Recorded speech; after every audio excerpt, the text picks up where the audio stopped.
कलिमल मथनी त्रिताप निवारिणी कलिमल मथनी त्रिताप निवारिणी जन्म मृत्यु में भयहारिणी जन्म मृत्यु भयहारिणी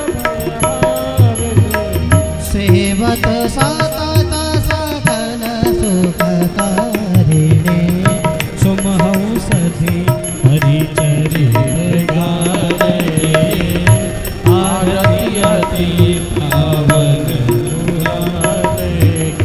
विषय विलास विमोह विनाशिनी विषय विलास विमोह विनाशिनी विमल विराग विवेक विकासिनी विमल विराग विवेक विलासिनी भगवत तत्व रहस्य प्रकाशिनी परम ज्योति परमात्म ज्ञान की आरती अति पावन पुराणे की परम हंस मुनि मन उल्लासिनी परमहंस मुनि मन उल्लासिनी रसिक हृदय रस रास विलासिनी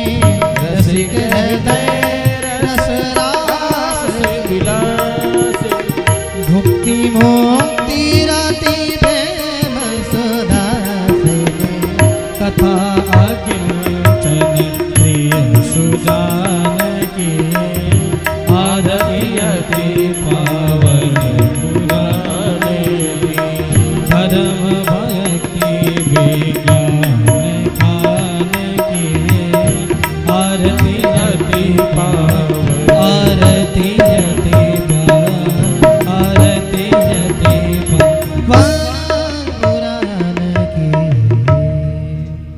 आरार्ति किम समर्पयामि जनेन शीतलीकरणं शीतले तुम जगन्माता शीतले तुम जगत्पिता शीतले तुम जगद्धात्री शीतलायै नमो नमः जलेन शीतलीकरणं हस्तौ अक्षत पुष्पं गृहीत्वा नाना सुगंध पुष्पाणि यथा कालोद्भवानि च पुष्पांजलिर्मया दत्त ग्रहाण परमेश्वरः पुराण पुरुषोत्तमाय नमः मंत्र पुष्पांजलिं समर्पयामि।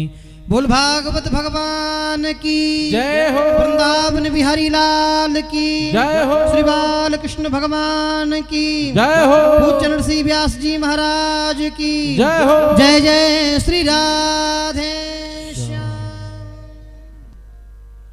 आप सभी यथा स्थान बैठ जाएं और इस ध्वनि यंत्र के माध्यम से जहां तक आवाज पहुंच रही हो सभी श्रद्धालु भक्त अपने अमूल्य समय को निकालकर कथा प्रांगण में एकत्रित हों। भगवान की परम मंगलमयी कथा का पावन शुभारंभ पूज्य व्यास जी महाराज के द्वारा होने जा रहा है।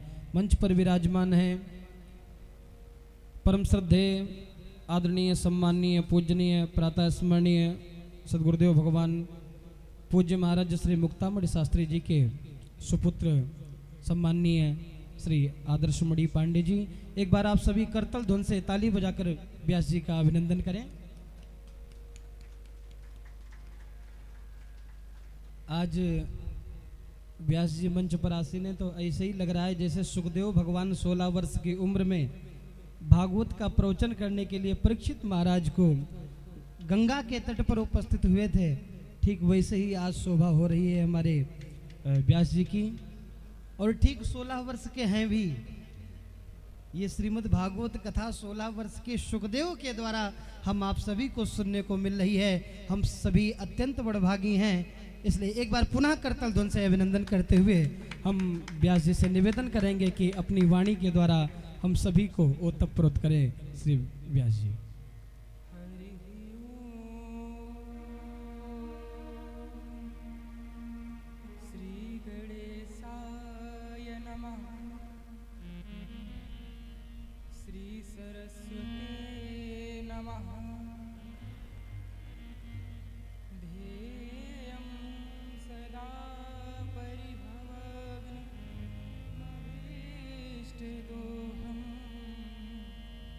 तीर्थास्पदं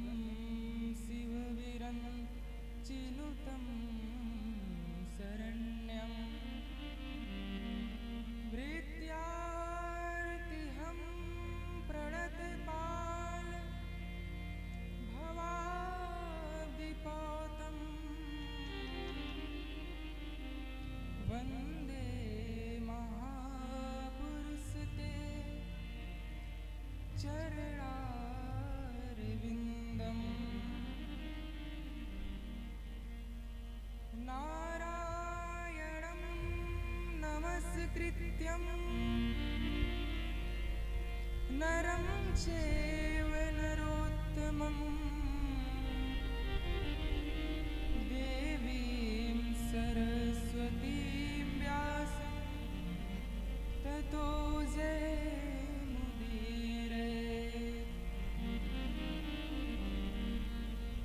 वंशी विभूषितकरा नवनीरदाभात् पीताम्बरादरुणबिम्ब फलाधरोष्ठात्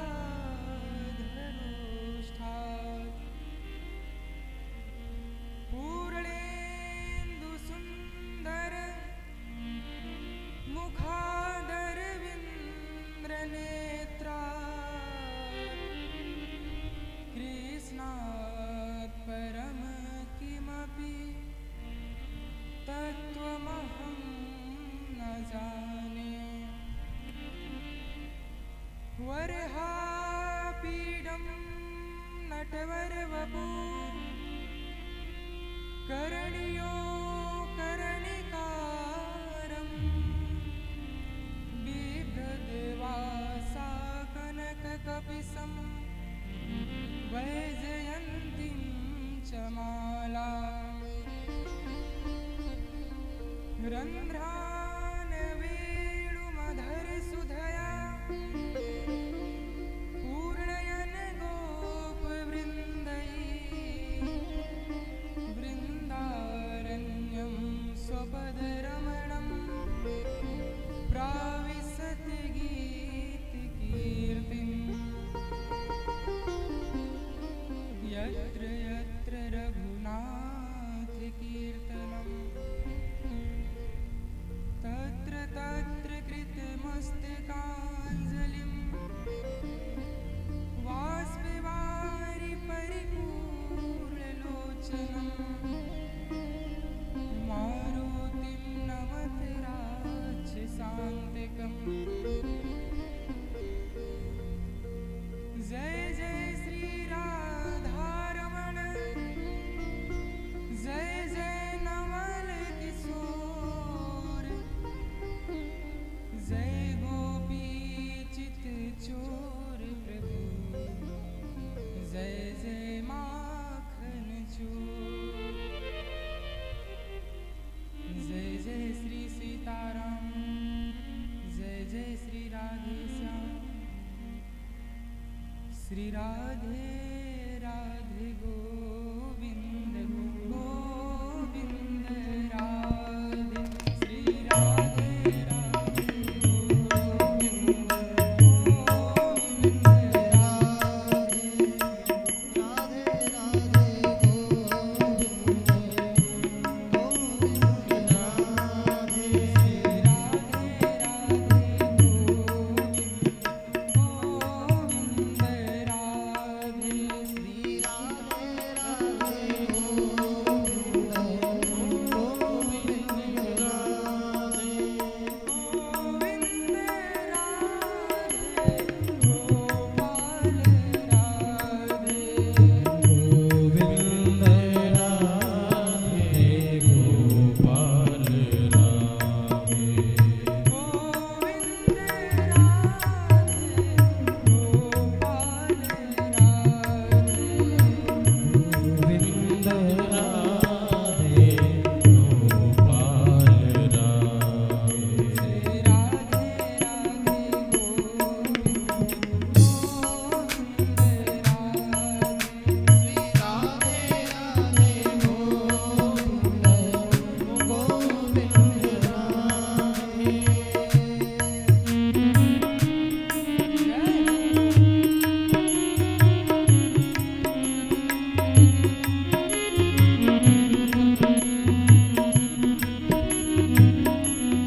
स्कंद भगवान की जय। जय हो भागवत भगवान की जय।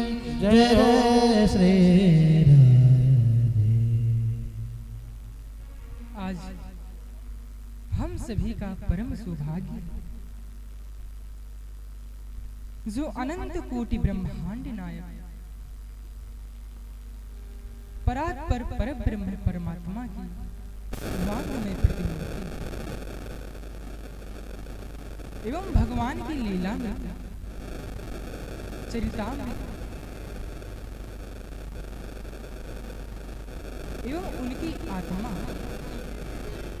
इसमें भी कोई संदेह नहीं है।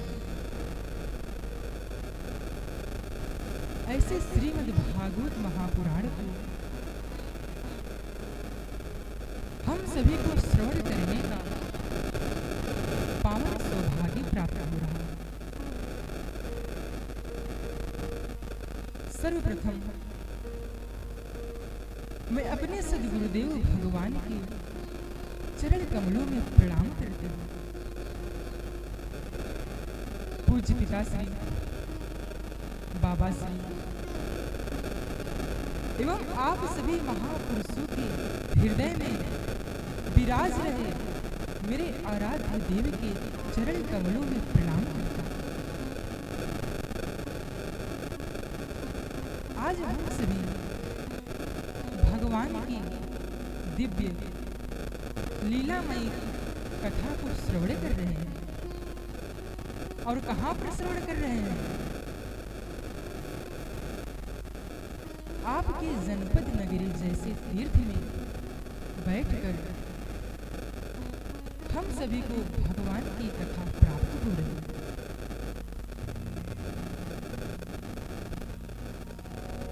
आप सभी के हृदय में जिज्ञासा हुई होगी कि अरे हमारी नगरी तीर्थ कैसे हो गई, हमारा जनपद तीर्थ कैसे हो गया। हमने तो कहीं तीर्थों में इसका नाम नहीं सुना, तो हमारा जनपद तीर्थ कैसे हो गया। तो मैं आप लोगों को एक बात बता दूं, शास्त्र में लिखा है तत्रैव गंगा मथुरा च तत्र गोदावरी सिंधु सरस्वती च नद्या समस्ता अपि देवधाता वसंत यत्राच्युत सत्कथा पर।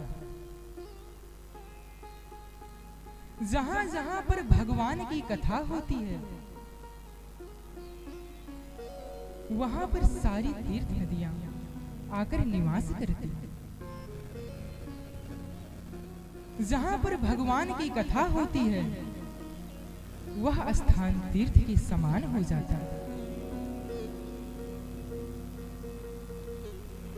देखिए, तीर्थ की अपने आप में कोई महिमा नहीं है। मैं तीर्थ की निंदा नहीं कर रहा हूं। शास्त्र जो कहते हैं वह आशय स्पष्ट करने का प्रयास कर रहा हूं। तीर्थ की अपने आप में कोई महिमा नहीं है। तीर्थ की यदि कोई महिमा है तो वहां पर निवास करने वाले तीर्थियों से। इस बात को मैं नहीं कह रहा हूं, इस बात को स्वयं भगवान श्री कृष्ण श्रीमद् भागवत महापुराण के 10वें स्कंध के 84वें अध्याय के 11वें श्लोक में कहते हैं, नाहम मयानि तीर्थानि ना देव मृक्षला मया ते पुनन्ति रुकालेन दर्शनः देव साधवा। भगवान श्री कृष्ण कहते हैं कि तीर्थ की अपने आप में कोई महिमा नहीं है, ये तो जड़ है। तीर्थ में यदि आप जाएंगे, घनघोर तपस्या करेंगे, दान पुण्य करेंगे, तब कहीं जाकर आपकी मुक्ति सुनिश्चित होती है या नहीं होती है, ये तो भगवान के हाथों में। परंतु यदि आप तीर्थ में जाकर किसी भी तीर्थ संतों का दर्शन कर लेते हैं, उनके चरण रज को छू लेते हैं तो भैया उसी क्षण हमारी मुक्ति सुनिश्चित हो जाती है। गोस्वामी जी कहते हैं, मुद मंगलमय संत समाजू जे जग जंगम तीरथ राजू। मुद मंगलमय संत समाजू जो जग जंगम तीरथ राजू। मुद मंगलमय संत समाजू जिन जग जंगम तीरथ राजू। मुद मंगलमय संत समाजू जो जग तीरथ राजू।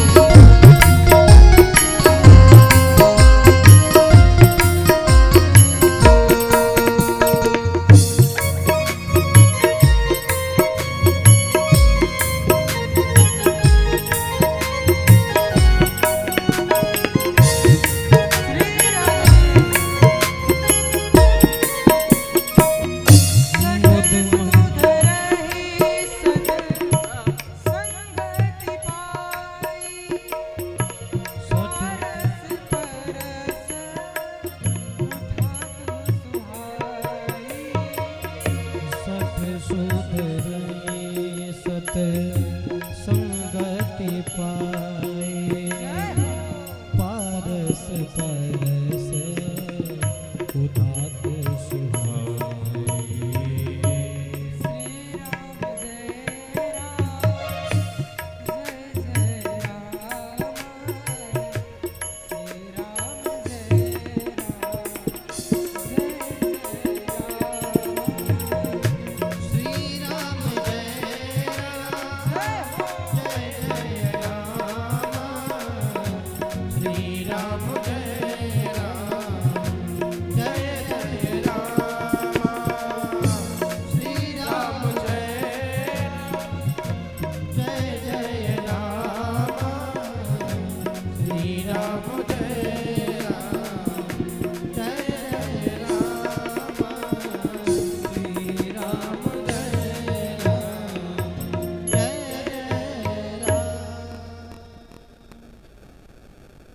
गोस्वामी श्री तुलसीदास जी कहते हैं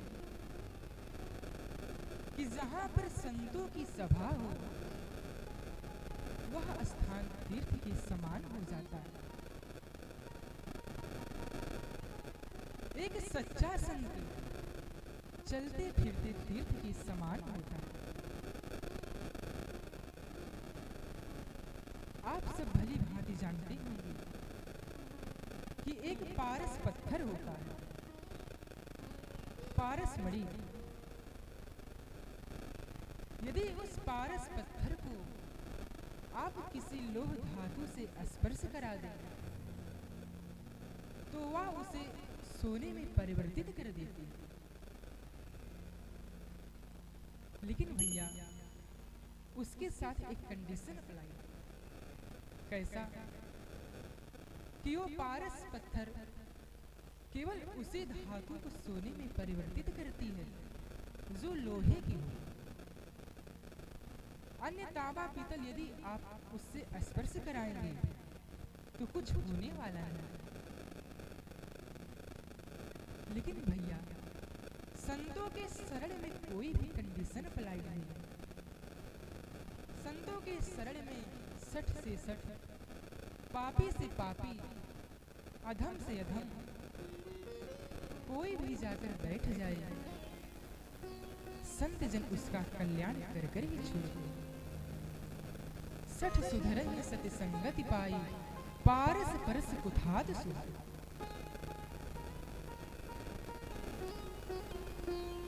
हम सब लोग श्रीमद् भागवत महापुराण की कथा को श्रवण कर रहे हैं।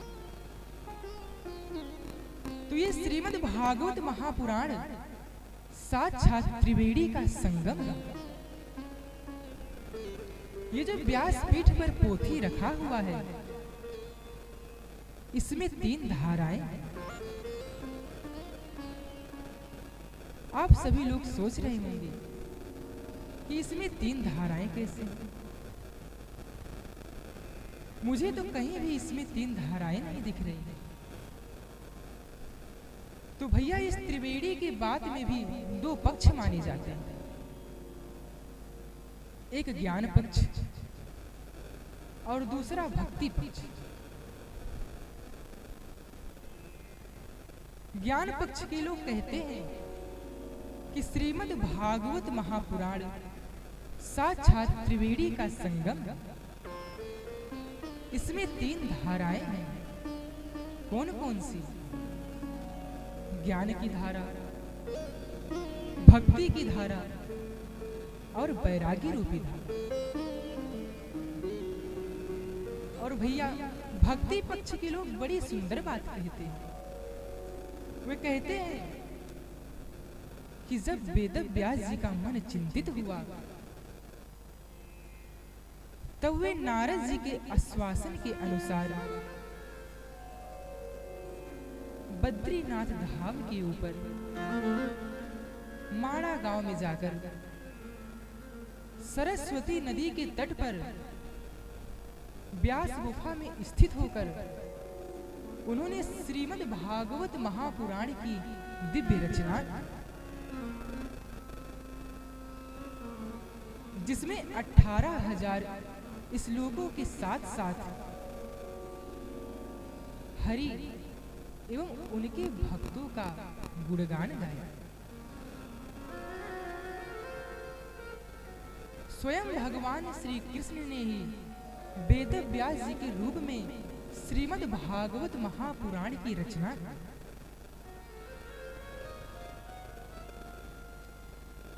वेद व्यास जी ने प्रभु की लीलाओं का चरित्र चित्रण श्रीमद् भागवत महापुराण में किया।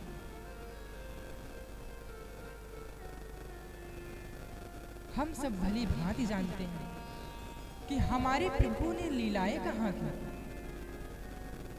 हमारे प्रभु ने लीलाएं मां यमुना नदी के पावन तट पर की। और सबसे पहले इस ग्रंथ का गायन कहाँ हुआ? तो सबसे पहले इस ग्रंथ का गायन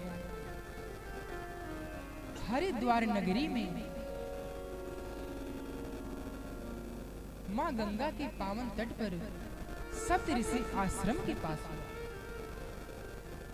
कदाचित कालिंदी तट विपिन संगीत कलो, मुदा बेरी नारी वदन कमला स्वाद मधुपो, रमा संग ब्रह्मा मरुपति चित्र गणेश पादो, जगन्नाथ स्वामी नयन पदगामी तब।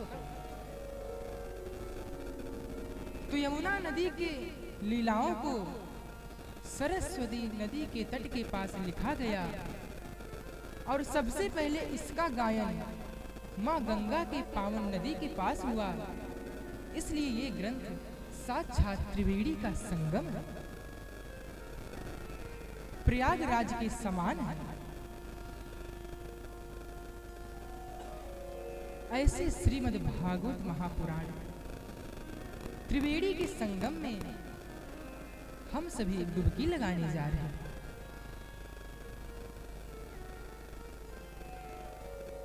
तो आइए जानते हैं कि श्रीमद् भागवत महापुराण है क्या, इसका अर्थ क्या है, ये कहां से प्रारंभ हुई। तो श्रीमद् भागवत महापुराण एक स्तोत्र मंत्र है। इसके ऋषि देवर्षि नारद जी हैं। इसके देवता भगवान नारायण हैं। और इसका उद्देश्य हम सभी के अंदर ज्ञान, वैराग्य और भक्ति की स्थापना करना है। अच्छा, तो श्रीमद् भागवत महापुराण का अर्थ क्या है? भागवता प्रोक्तम इति भागवतम, भागवता चरितम इति भागवतम, भक्ता उदितम इति भागवतम। भागवता प्रोक्तम इति भागवतम, जो साक्षात भगवान श्री कृष्ण के मुखार बिंद से उत्पन्न हुआ, जिसका जन्म भगवान श्री कृष्ण के मुख से हुआ हो, वो है श्रीमद् भागवत अथवा भागवता चरितम इति भागवतम। भागवता परम भक्ता भागवता तेसाम भागवता नाम सुपावनम चरितम इति भागवतम। भगवान श्री कृष्ण के परम भक्त हैं भागवत, और उन्हीं परम भक्तों का पावन चरित्र ही है श्रीमद् भागवत। या ये कह लीजिए कि भगवान और भगवान के पावन भक्तों का चरित्र ही श्रीमद् भागवत महापुराण। भक्ता उदितम इति भागवतम, भागवता ईश्वरस्य प्राप्ताय अस्माकं हृदये इच्छा या अभिलाषा प्रगटीकरोति या उदितं करोति, सा श्रीमद् भागवत भागवती कथा।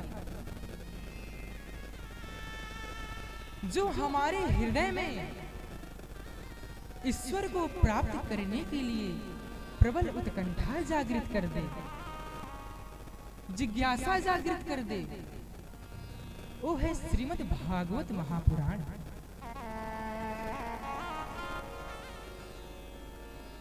नंदलाल जिनकी चरणों की सेवा करते हैं, यानी कि श्री राधा रानी। देखिए, यहाँ पर श्री लगाकर वेद व्यास जी यह कहना चाहते हैं कि जब भी हम श्रीमद् भागवत महापुराण में प्रवेश करें तो हमें राधा रानी को जरूर प्रणाम करना चाहिए। और श्री के बाद है मद। मद का अर्थ होता है पूर्ण, यानी कि राधा रानी की कृपा से पूर्ण जो पुराण है वो है श्रीमद् भागवत महापुराण।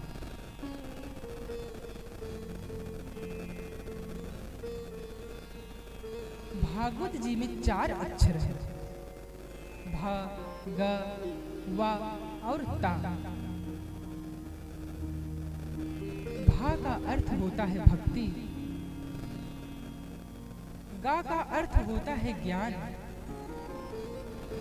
वा का अर्थ होता है वैराग्य और ता का अर्थ होता है त्याग। यानी कि जिस पुराण को श्रवण करके हमारे हृदय में भक्ति, ज्ञान, वैराग्य और त्याग की स्थापना होती है, उस पुराण का नाम है श्रीमद् भागवत महापुराण। तो ऐसे श्रीमद् भागवत महापुराण में हम सभी लोग डुबकी लगाने जा रहे हैं। किसी कवि का बड़ा सुंदर भाव, भा के कहे ते खुल जात भाग जीवन के, गा के कहे ते गुमान गली जात है, वा के कहे ते विष्णु दूत में वरण होते, ता के कहे ते भवसागर तरी जाता। अक्षर के सुने ते एक जन्म के पाप के विनाश होत, द्वय के सुने ते भाव द्वेष मिट जात है। कृष्ण की कृपा से यदि सप्ताह मिल जाए तो ब्रज को खास वास्तास मिल जाता है, ब्रज को खास वास्तास मिल जाता है।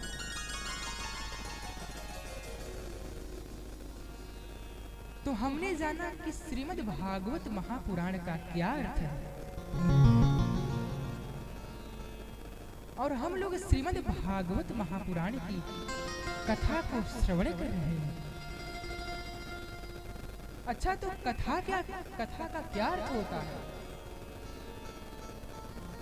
कथा क्या है? कहते हैं कम वृषम के रसे स्थित करो यासा कथा, जो हमें इस संसार से ऊपर उठाकर परमात्मा के नयनों में समाहित कर दे, उनके चरणों में चढ़ा दे, वो है कथा। तो हमने जाना कि कथा क्या है, श्रीमद् भागवत महापुराण का अर्थ क्या है। अब आइए जानते हैं कि ये कथा कहां से प्रारंभ हुआ। आप सब ध्यान पूर्वक सुनिए। एक बार नारद जी संसार का भ्रमण कर रहे थे। संसार का भ्रमण करते करते नारद जी बहुत उदास हो जाते हैं, बहुत चिंतित हो जाते हैं। कैलाश पर्वत की मार्ग से वो गुजर रहे थे। माता पार्वती अपने भवन की खिड़की के पास बैठी होती है, किसी विचार में लीन होती है। नारद जी माता पार्वती के पास जाते हैं, उनके चरणों में प्रणाम करते हैं और माता पार्वती जी जब नारद जी को देखती हैं तब वो उनसे कहती हैं कि हे नारद जी, आप इतने चिंतित क्यों हैं? आपका मुख लटका हुआ क्यों है?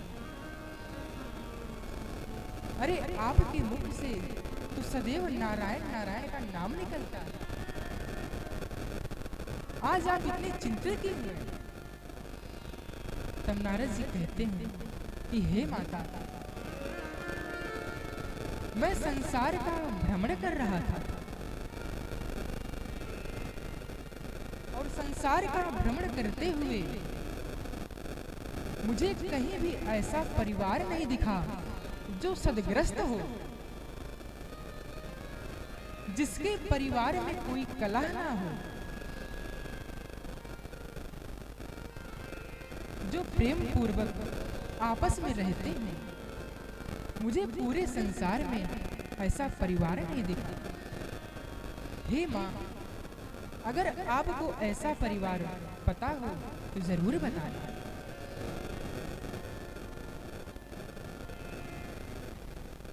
माता पार्वती नारद जी से कहती है कि हे नारद जी, अगर आपको ऐसा परिवार देखना था तो आपको हमारे यहाँ आना था। नारद जी, मेरे परिवार में 36 का आंकड़ा है। नारद जी कहते हैं वो कैसे? माता पार्वती नारद जी से कहती हैं, नारद जी, मेरा वाहन सिंह है और मेरे पति देव का वाहन बैल है। सिंह और बैल में टक्कर तो रहती ही है। मेरे छोटे बेटे का वाहन मूसक है और मेरे पति देव के गले में सर्पों की माला होती है। सर्प और चूहे की शत्रुता। और तो और मेरे बड़े बेटे का वाहन मोर है और भोलेनाथ के गले में सर्पों की माला है।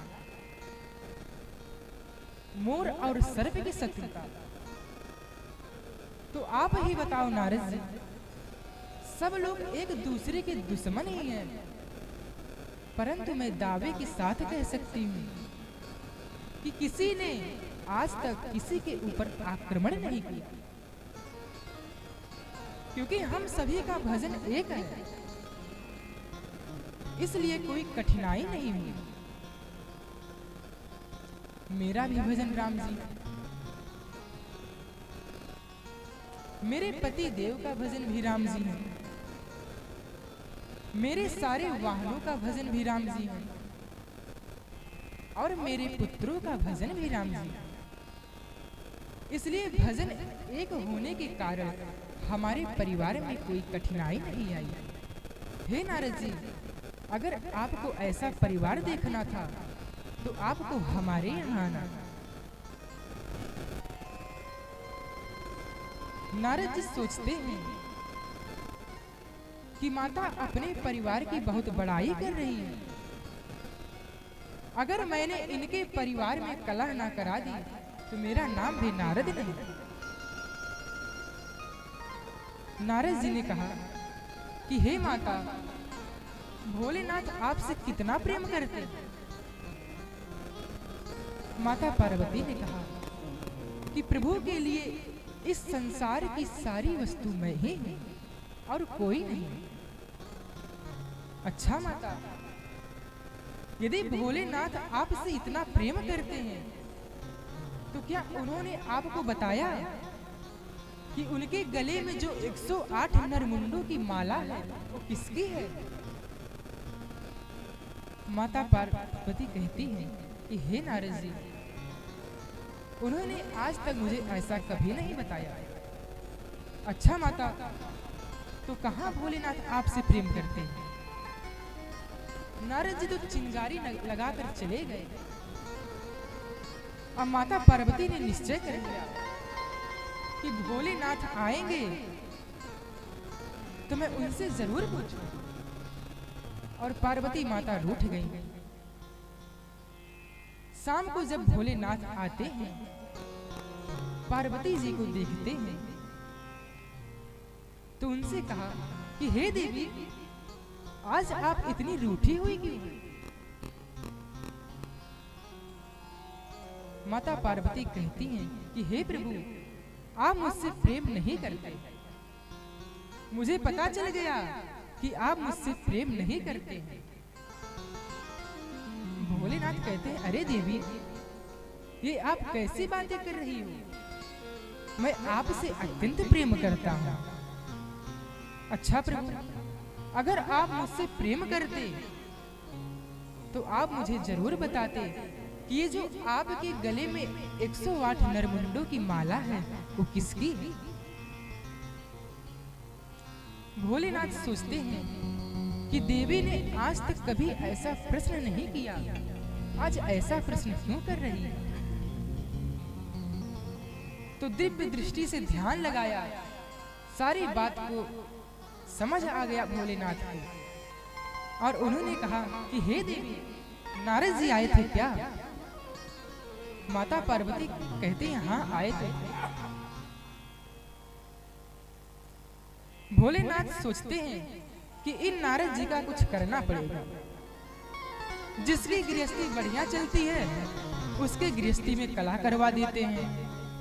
अरे ये तो फक्कड़ बाबा हैं, इसीलिए इनका विवाह नहीं हो रहा। माता पार्वती भोलेनाथ से कहती हैं कि हे प्रभु, आप मुझे बताओ कि ये जो आपके गले में 108 नरमुंडों की माला है वो किसकी है? तब भोलेनाथ कहते हैं कि हे देवी, ये जो मेरे गले में 108 नरमुंडों की माला है वो किसी और की नहीं, आपकी ही है। माता पार्वती आश्चर्यचकित हो जाती है। वो कहती है, प्रभु मेरी? वो कैसे? तब भोलेनाथ कहते हैं कि हे देवी, आपने विभिन्न शरीर धारण किया और आपका विवाह मुझसे ही हुआ। आप तो हमें छोड़कर चली गई। हमने आपके शरीर को भस्म कर दिया और आपके मुंडों को प्रतीक के रूप में गले में धारण कर लिया। इसलिए हे देवी, ये जो 108 नरमुंडों की माला है, ये आपकी ही है। माता पार्वती भोलेनाथ से कहती है कि हे प्रभु, मुझे आप एक बात बताओ कि हर बार मेरी ही मृत्यु क्यों होती है, आपकी मृत्यु क्यों नहीं होती? तब भोलेनाथ ने कहा कि हे देवी, मेरी मृत्यु इसलिए नहीं होती क्योंकि मैंने भगवान की अमर कथा का रस स्वादन किया। मैंने भगवान की अमर कथा को श्रवण किया है, इसलिए मेरी मृत्यु नहीं होती। अच्छा प्रभु, तो मुझे भी भगवान की अमर कथा को श्रवण करना है। भोलेनाथ ने कहा देवी, मैं आपको भगवान की कथा को जरूर श्रवण कराऊंगा, परंतु ये कथा हमें आपको ऐसे स्थान पर श्रवण कराना होगा जहां पर हमारे अलावा और कोई तीसरा ना हो, क्योंकि कोई और अगर इस कथा को श्रवण कर लेगा तब वो भी अमर हो जाएगा। अच्छा प्रभु, तो चलिए हमको भगवान की कथा को श्रवण कराइए। भोलेनाथ चलने लगते हैं, परंतु माता पार्वती बैठ जाती है। भोलेनाथ ने कहा, हे देवी, आप बैठ क्यों गई? तब माता पार्वती कहती हैं कि हे प्रभु, मैंने अभी भगवान का नाम नहीं जपा। विष्णु सहस्त्र नाम राम रक्षा स्तोत्र का मैंने अभी पाठ नहीं किया है, वो जरा मैं पूर्ण कर लूं, फिर मैं चल जाऊं। भोलेनाथ ने कहा, देवी, अगर आप कहो तो मैं चुटकी बजाकर भगवान के नाम को श्रवण करा दूं। देवी बोलो, जय जय श्री सीताराम। हो गया पाठ। माता पार्वती बोली, प्रभु, ये तो केवल एक ही नाम है, हमारे प्रभु के तो अनेक नाम हैं। कृष्णम नारायणम विष्णु वैकुंठो क्षीर प्राणिना। तब भोलेनाथ ने कहा, देवी, आप प्रेम से बोलो, जय जय श्री सीताराम। माता पार्वती ने कहा, प्रभु, आप कहना क्या चाह रहे हैं? तब भगवान शंकर ने कहा, देवी, आप ध्यान पूर्वक सुनो। राम रामेति रामेति रमे रामो मनोरमे सहस्त्र नाम तत्तुल्यम राम नाम वरानने। हे देवी, ये जो भगवान राम का नाम है, ये भले ही सुनने में 2 अक्षर का लगता हो, परंतु ये हजारों नाम के बराबर है। सहस्त्र नाम तत्तुल्यम राम नाम वरानने। इस राम नाम को लेने से हमें हजारों राम नाम लेने का फल प्राप्त हो जाता है। ना कलि करम न भगत विवेकु राम नाम अवलंबनाए। भगवान शंकर ने माता पार्वती को अमरनाथ में भगवान की कथा को श्रवण कराया, इसलिए उस गुफा का नाम अमरनाथ पड़ा। आज भी सब लोग अमरनाथ में भगवान का दर्शन करने के लिए जाते हैं। तो हमने जाना कि श्रीमद् भागवत महापुराण का अर्थ क्या है, कथा का क्या अर्थ है, और ये कथा कहां से प्रारंभ हुई। अब आइए हम सभी लोग श्रीमद् भागवत महापुराण के महात्म्य में प्रवेश करते हैं। महात्म्य के पहले श्लोक को आइए हम सभी लोग श्रवण करते। सच्चिदानंद रूपाय विश्वोत्पत्त्यादि हेतवे तापत्रय विनाशाय श्री कृष्णाय वयं नमः। श्री कृष्णाय वयं सच्चिदानंद रूपाय विश्वोत्पत्त्यादि हेतवे तापत्रय विनाशाय श्री कृष्णाय वयं नमः। बड़ी ही सुंदर व्याख्या है इस पावन श्लोक की। सच्चिदानंद रूपाय,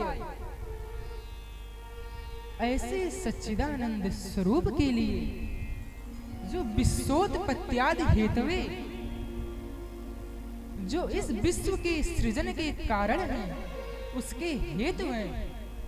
तापत्रय विनाशाय,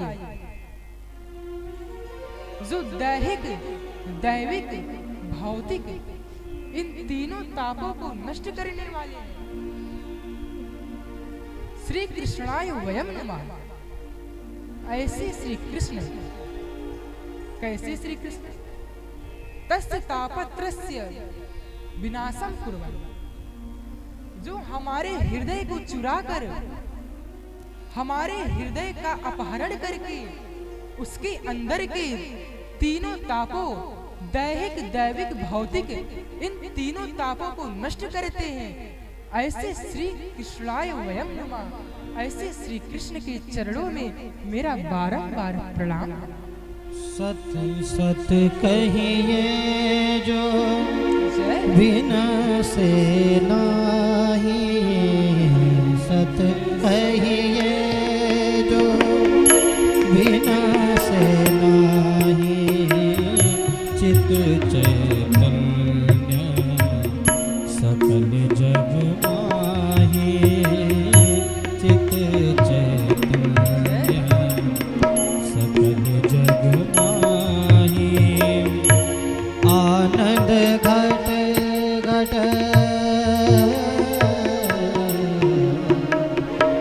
आनंद घट घट करे आनंदा, आनंद घट घट करे आनंदा।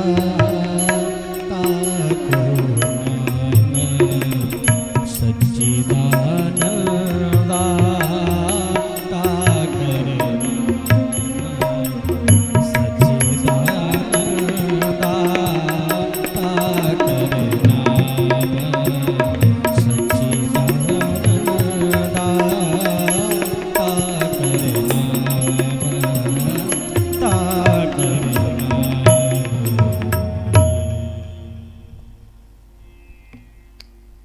जो हमारे अंदर की दैहिक, दैविक, भौतिक इन तीनों तापों को नष्ट करते हैं, ऐसे भगवान श्री कृष्ण के चरणों में मेरा बारंबार प्रणाम है। अच्छा, हमारे भगवान श्री कृष्ण हमसे प्रसन्न कैसे होते हैं? वे हमारे किस गुण पर रिझते हैं? तो भैया, हमारे भगवान को केवल भक्ति, भक्तिर प्रियो माधवा, व्याधस्याम चरणम ध्रुवस्य च वयो विद्या गजेन्द्रस्य का जातिर विदुरस्य यादवपते उग्रस्य किम पौरुखम, कुब्जाय कम निरूपमधिकम किम तत् सुदामनोधनम, भक्त्या तुष्यति केवलम न च गुरैण भक्तिर प्रियो माधवा। व्याधस्याम चरणम ध्रुवस्य, यदि हमारे भगवान आचरण वाले व्यक्ति से प्रसन्न होते तो व्याध के पास कौन सा आचरण था? यदि हमारे भगवान ज्यादा आयु वाले व्यक्ति से प्रसन्न होते तो ध्रुव जी की क्या आयु थी? यदि हमारे भगवान विद्वान व्यक्ति से प्रसन्न होते तो गजेंद्र के पास कौन सी विद्या थी? यदि हमारे प्रभु ऊंची जाति वाले व्यक्ति से प्रसन्न होते तो विदुर जी की कौन सी ऊंची जाति थी? यदि हमारे भगवान सुंदरता से प्रसन्न होते तो कुब्जा के पास कौन सा विशेष सुंदर रूप था? यदि हमारे प्रभु धनवान व्यक्ति से प्रसन्न होते तो सुदामा जी के पास कौन सा विशेष धन था। हमारे भगवान को तो केवल भक्ति प्रिय है, भक्ति प्रियो माधवा। राम ही केवल प्रेम पियारा, राम ही केवल प्रेम पियारा। जानी लेव जो जान निहारा, जानी लेव जो जान निहारा। राम ही केवल प्रेम पियारा, राम ही केवल प्रेम पियारा। भाव का भूखा हूँ मैं, भाव ही एक सार है। भाव से मुझको भजो तो भव से बेड़ा पार है। भाव से मुझको भजो तो भव से बेड़ा पार है। भाव से मुझको भजो तो भव से बेड़ा पार है। भाव से मुझको भजो तो भव से बेड़ा पार है। राम ही केवल प्रेम पियारा, राम ही केवल प्रेम पियारा, राम ही केवल प्रेम पियारा, राम ही केवल प्रेम पियारा। जान लेव जो जान निहारा, जान लेव जो जान निहारा, जान लेव जो जान निहारा, जान लेव जो जान निहारा।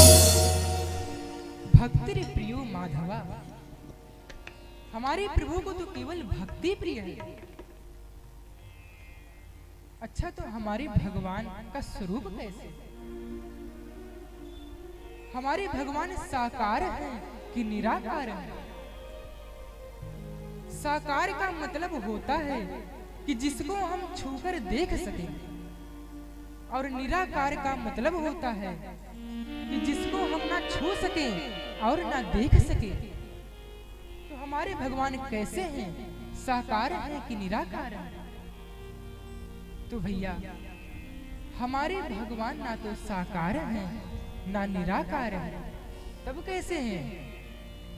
भक्त जैसा पुकारे उसी भाव से उसके अनुरूप लेता वो आकार है। भगवान भक्त भगवान को जिस रूप में बुलाता, जिस रूप में भक्त भगवान को देखना चाहता है, भगवान उसी रूप में प्रकट हो जाता है।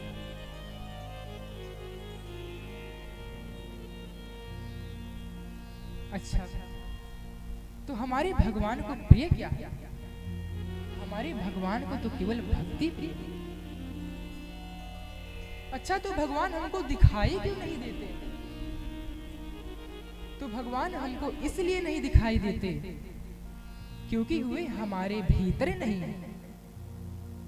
जब तक परमात्मा हमारे भीतर नहीं आएगा तब तक वो हमें नहीं दिख सकता। आप ऐसे समझिए, एक बार एक आंख के डॉक्टर के पास भीड़ हुई। जो भी मरीज डॉक्टर साहब के पास आता, डॉक्टर साहब उसे एक कुर्सी पर बैठा देते और उसके सामने एक लोहे के फ्रेम पर कुछ लिख देते और आंखों में लेंस लगा देते और उस मरीज से कहते कि पढ़ो, और उससे प्रश्न करते कि तुम कुछ पढ़ पा रहे हो कि नहीं पढ़ पा रहे।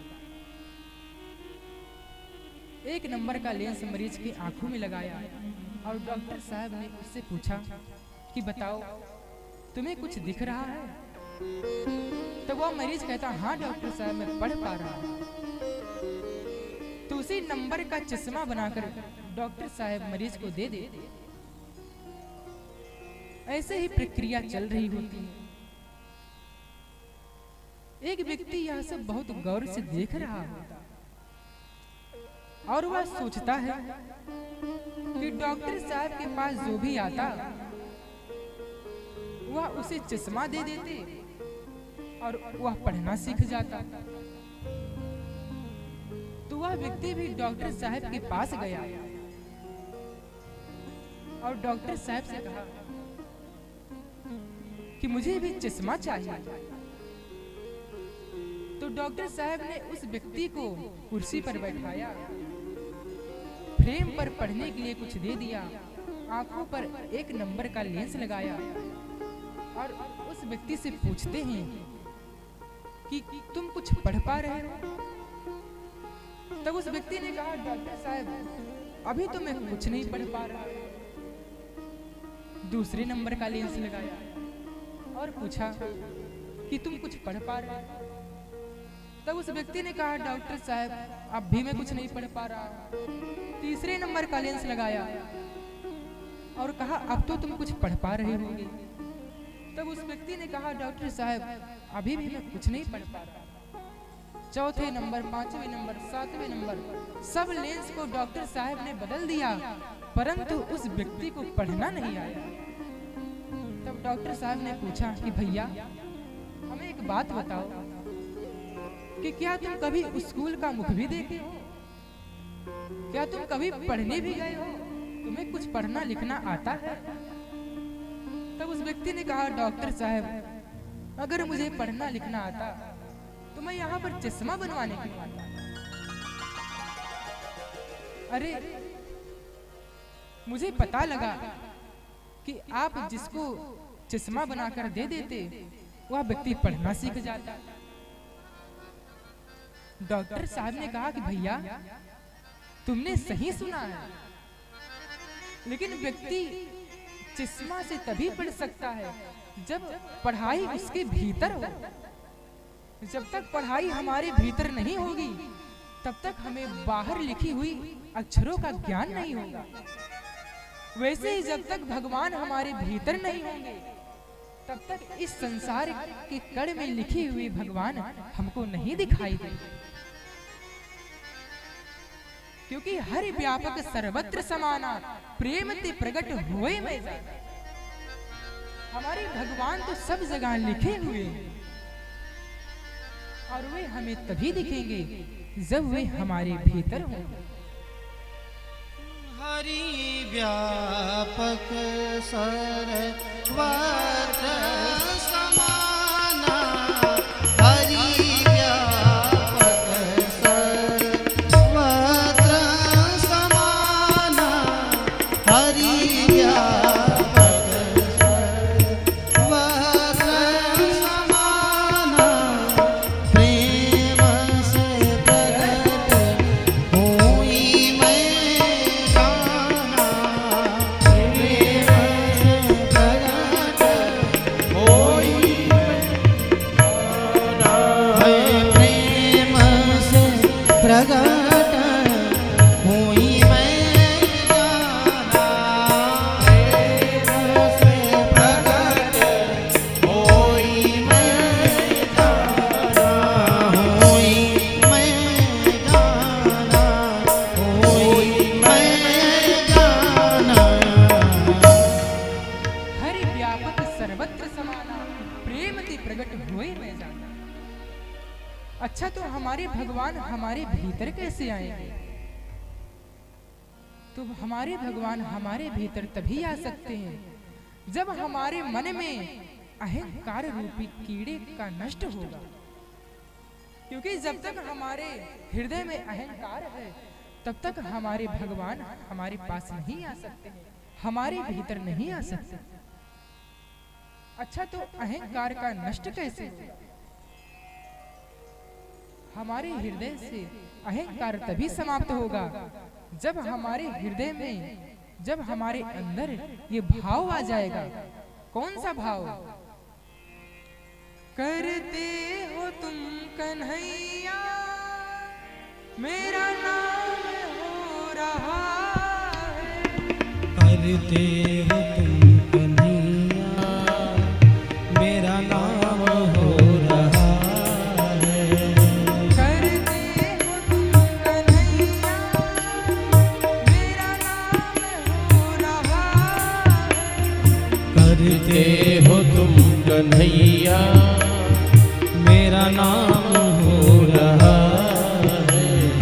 मेरा आपकी कृपा से सब काम हो रहा है।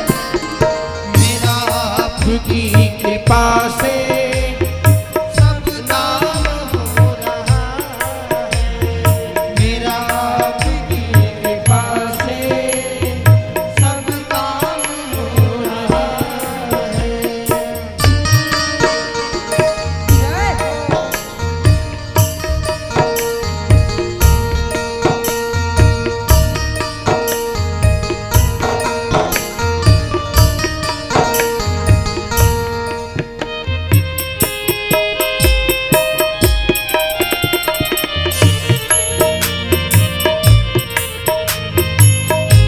श्री राधे।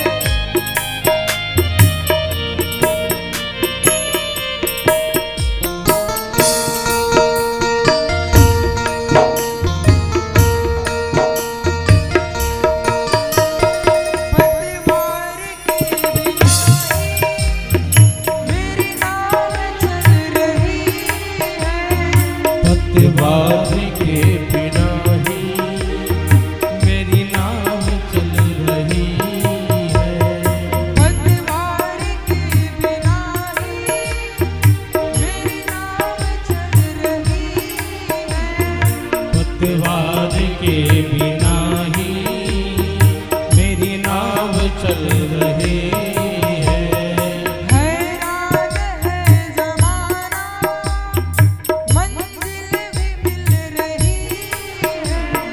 हैरान है जमाना, मंजिल भी मिल रही है। करता नहीं मैं कुछ भी, करता नहीं मैं कुछ भी।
होगा भगवान की कृपा से उनका काम हो रहा है। हाथ उठा के बताओ, सबका हो रहा है ना?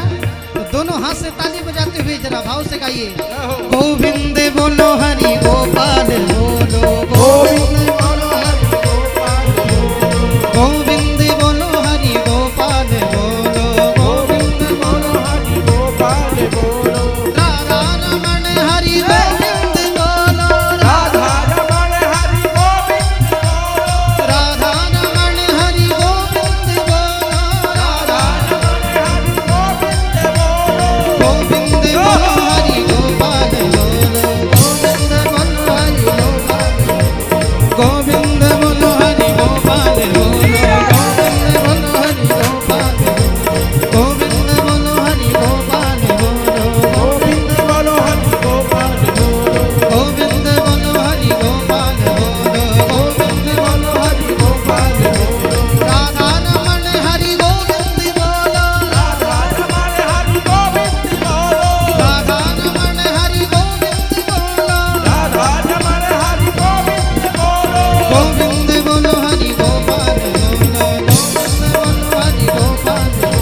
गोविंद बोलो हरि गोपाल बोलो, गोविंद बोलो हरि गोपाल बोलो। बोल गोविंद भगवान की जय हो। तो मैंने आपको बताया कि जब हमारे हृदय में आ जाएगा कि हमारे भगवान की ही वजह से मेरा सब काम हो रहा है, तब ये अहंकार रूपी कीड़ा नष्ट हो जाएगा। आइए हम सभी श्रीमद् भागवत महापुराण के महात्म की कथा को श्रवण करें।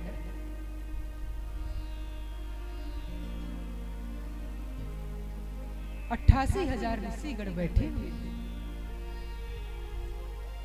सूत जी महाराज एक कटा हुआ वृक्ष है, उसके ऊपर बैठे हुए हैं और सौनकादि ऋषियों को कथा को श्रवण करा रहे हैं। अच्छा, सौनकादि का क्या अर्थ होता है? आदि एसाम ते सौनकादया,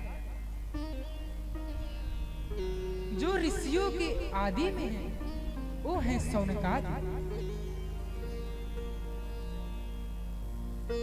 सूत जी महाराज जो कि आयु में छोटे हैं और सौनकादि ऋषियों को कथा श्रवण करा रहे हैं। सौनकादि ऋषि आयु में बड़े हैं और वयोवृद्ध होकर भगवान की कथा को श्रवण कर रहे हैं।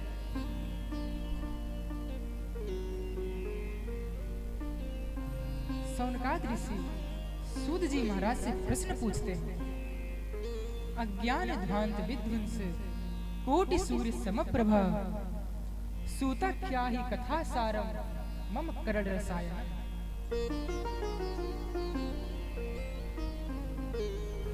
सौनकादि ऋषि कहते हैं कि हे सूत जी महाराज, हम सभी के हृदय में अज्ञान रूपी अंधकार व्याप्त है। त्रिभुवन के अंधकार को सूर्य की किरणें भी नष्ट करने में समर्थ हैं, परंतु हमारे हृदयगत अंधकार को सूर्य की किरणें नष्ट नहीं कर सकती। हे महाराज, आपके पास तो करोड़ों सूर्य के समान ज्ञान का प्रकाश विद्यमान है। कृपा करके हम सभी के हृदय पटल पर भी एक प्रकाश की किरण डाल दीजिए, जिससे हम सभी का अज्ञान तिमिर ध्वस्त हो जाए। हे सूत जी महाराज, हमें आप बताइए कि ज्ञान वैराग्य भक्ति को प्राप्त करने के लिए वैष्णव लोग क्या करते हैं? हे महाराज, घोर काली काल आ गया, लोगों की असुरी प्रवृत्ति हो गई है। ऐसे प्राणियों का कल्याण कैसे होगा? और कहते हुए प्रश्न करते हैं चिंतामणिर्लोक सुखम सुरुद्रु स्वर्ग संप्रदम प्रयक्षति गुरु प्रीतो वैकुंठो योगी दुर्लभ। देखिए, जिसके पास चिंतामणि आ जाए उसे संसार की सारी वस्तु मिल जाती है। आप चिंतामणि को हाथ में लीजिए और उससे कहिए कि हे चिंतामणि, मुझे इस संसार की सारी वस्तु को प्रदान कर दो। तो उसी क्षण आपको वह वस्तु प्रदान हो जाएगी। आप कल्प वृक्ष के नीचे बैठिए और कहिए कि हे कल्प वृक्ष, मुझे इस संसार की इस वस्तु को प्रदान कर दो। तो उसी क्षण आपको वह वस्तु मिल जाएगी।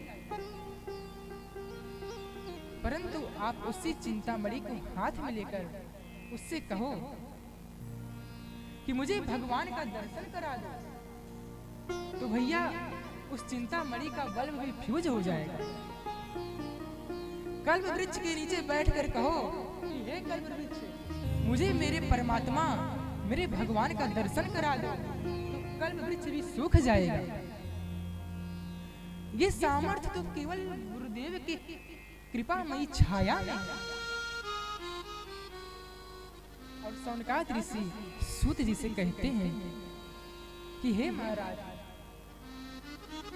आपके पास तो गुरु रूपी कृपा की छाया है, हम सभी को भी उस कृपा की छाया में बैठाइए। सूत जी महाराज जैसे ही सौनकादिक ऋषियों की इस बातों को सुनते हैं वे प्रसन्न हो जाते हैं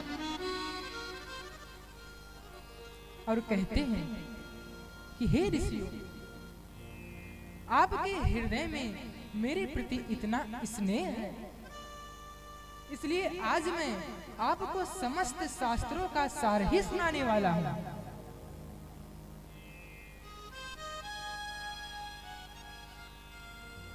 हे ऋषियों, इस संसार के भय को दूर करने के लिए श्री सुखदेव जी महाराज ने श्रीमद् भागवत संहिता रूपी ग्रंथ को इस काली काल में प्रकट किया है। आगे की कथा को हम लोग कल श्रवण करेंगे। आइए एक भजन को श्रवण करते हैं, उसके बाद वाणी को विराम करेंगे। आप लोग आरती प्रसाद लेकर ही यहाँ से जाइएगा।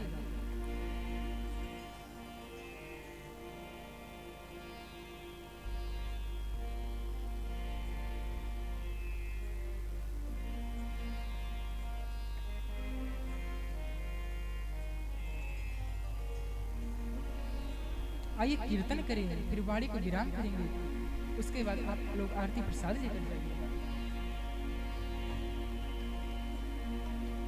श्री राम जय जय राम, श्री राम जय जय श्री राम जय जय श्री राम जय जय जय राम, श्री राम जय जय राम, श्री राम जय जय राम।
भगवान की दिव्य आरती होगी। आप सब आरती में जरूर पधारें। बोल भक्त वत्सल भगवान की जय हो। श्रीमद् भागवत महापुराण की जय हो। जय जय श्री राधे श्याम। आप सभी यथास्थान खड़े हो जाएं। श्री भागवत भगवान की है आरती, पापियों को पाप से है तारती। श्री भागवत भगवान की है आरती, पापियों को पाप से है तारती। श्री भागवत भगवान की है आरती, पापियों को पाप से है तारती। श्री भागवत भगवान की है आरती, पापियों को पाप से है तारती। ये अमर ग्रंथ ये मुक्ति पंथ ये पंचम वेद निराला है, नव ज्योति जगाने वाला है। अमर ग्रंथ ये मुक्ति पंथ ये पंचम वेद निराला है, नव ज्योति जगाने वाला है। हरि नाम यही हरि धाम यही हरि नाम यही हरि धाम यही, जग के मंगल की आरती, पापियों को पाप से है तारती। श्री भागवत भगवान की है आरती, पापियों को पाप से है तारती। ये शांति गीत पावन पुनीत पापों को मिटाने वाला है, हरि दर्श कराने वाला है। ये शांति गीत पावन पुनी पापों को मिटाने वाला है, दर्श कराने वाला है। ये सुख करनी ये दुख हरणी ये सुख करनी ये दुख हरनी, ये सुख करनी ये दुख हरणी ये सुख करनी ये दुख हरनी। ये मधुसूदन की आरती, पापियों को पाप से है तारती। श्री भागवत भगवान की है आरती, पापियों को पाप से है तारती। ये मधुर बोल जग बंद खोल सन्मार्ग बताने वाला है, बिगड़ी को बनाने वाला है। मधुर बोल जग बंद खोल सन्मार्ग बताने वाला है, बिगड़ी को बनाने वाला है। श्री राम यही घनश्याम यही श्री राम यही घनश्याम यही, ये प्रभु महिमा की आरती, पापियों को पाप से है तारती। श्री भागवत भगवान की है आरती, पापियों को पाप से है। कर्मूर गौरम करुणावतारम संसार सारम भुजगेन्द्रहारम सदा वसंतम हृदयारविन्दे भवं भवानी सहितं नमामि। त्वमेव माता पिता त्वमेव बन्धु च सखा त्वमेव त्वमेव विद्या द्रविडं त्वमेव, त्वमेव सर्वं मम देव देव। हरे राम राम राम हरे हरे हरे कृष्ण कृष्ण कृष्ण कृष्ण हरे हरे। ओ हरे राम राम राम हरे हरे हरे राम राम राम कृष्ण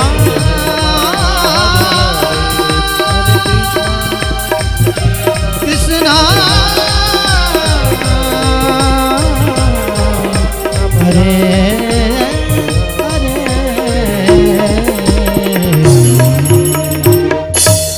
आरार्धिक्यं समर्पयामि जलेन शीतलीकरणं पात्र मध्ये स्थितं दोयं भ्रामितं केशोपरि अङ्गलगनं मनुष्याणां सर्वपापं विपोहति शीतले त्वं जगन्माता शीतले त्वं जगत्पिता शीतले त्वं जगद्धात्री शीतलायै नमो नमः जलेन शीतलीकरणं हस्तौ अक्षतपुष्पं गृहीत्वा मन्त्रपुष्पाञ्जलिं जग्नेन जग्नेमयजन्तदेवस्तानि धर्माणि पदमान्यासन्नादेहनाकं महिमाना सचन्त्रत्र पूर्वेः साध्याः सन्ति देवाः नानासुगन्धपुष्पाणि यथा कालोद्भवानि च पुष्पाञ्जलिर्मया दत्तगृहाणः परमेश्वरः पुराणपुरुषोत्तमाय नमः मन्त्रपुष्पाञ्जलिं समर्पयामि। बोल भागवत भगवान की, वृंदावन बिहारी लाल की जय हो, श्री बाल कृष्ण लाल की जय हो, श्री व्यास जी महाराज की जय हो, आज के आनंद की जय हो, धर्म की जय हो, अधर्म का नाश हो, प्राणियों में सद्भावना हो, विश्व का कल्याण हो, गौ माता की जय हो, भारत माता की जय हो, अपने अपने सदगुरुदेव भगवान की जय हो, अपने अपने माता पिता की जय हो। नमः पार्वती पतये हर हर महादेव। आप सभी आरती और प्रसाद लेकर ही पधारेंगे। कल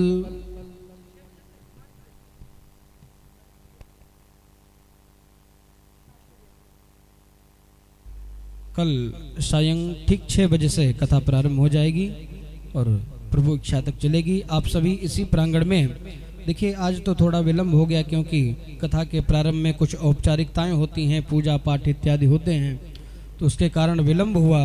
लेकिन कल ठीक यह सत्र 6 बजे प्रारंभ हो जाएगा सायंकालीन वेला में।